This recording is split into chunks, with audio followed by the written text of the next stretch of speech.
This is not diplomacy. This is a legal battle for the soul of justice. South Africa has returned to the International Court of Justice, not with slogans or speeches, but with cold, hard evidence. Once again, they're accusing Israel of genocide in Gaza, and this time they are louder, sharper, and more determined. At the heart of this fight stands one man, Benjamin Netanyahu, and the world is being forced to answer. Will the most powerful finally face accountability? On July 1st, 2025, South Africa submitted a new filing at the International Court of Justice in The Hague. The case isn't just about what Israel is doing. It's about what Israel was ordered not to do.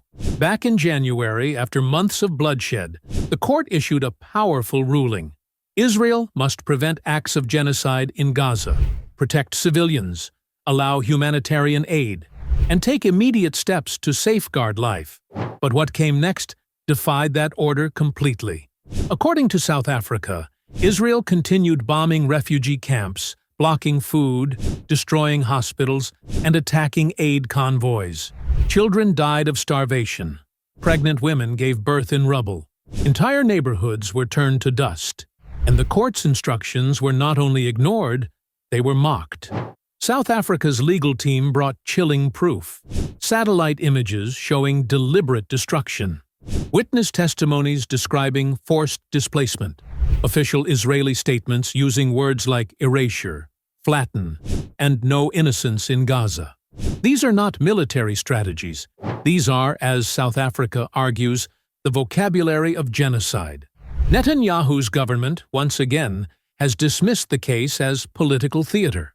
He calls it a smear campaign, designed to delegitimize Israel's right to defend itself.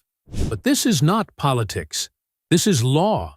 This is a courtroom built after the Holocaust, designed to prevent another. And South Africa is not standing alone.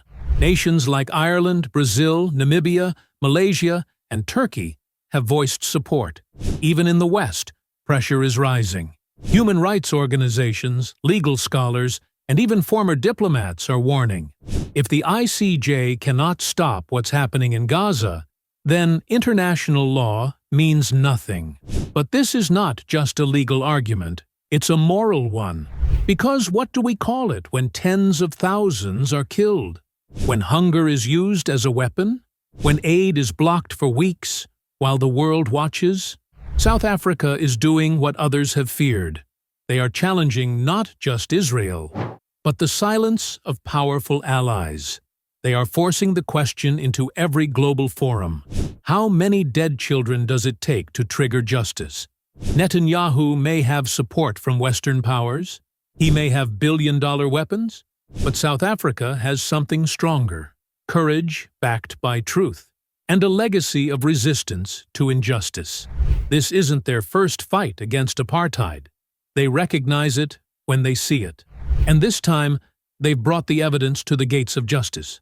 Again. So, what happens now? The ICJ has a choice: to stand with the law or bend to politics, to uphold humanity or betray it. South Africa has risked everything to bring the truth forward, and their question still hangs in the air. If what's happening in Gaza isn't genocide, then what is it? The judges will decide. History will remember. But for the families under the rubble, for the children without food, justice delayed is justice denied. And South Africa, once again, refuses to stay silent.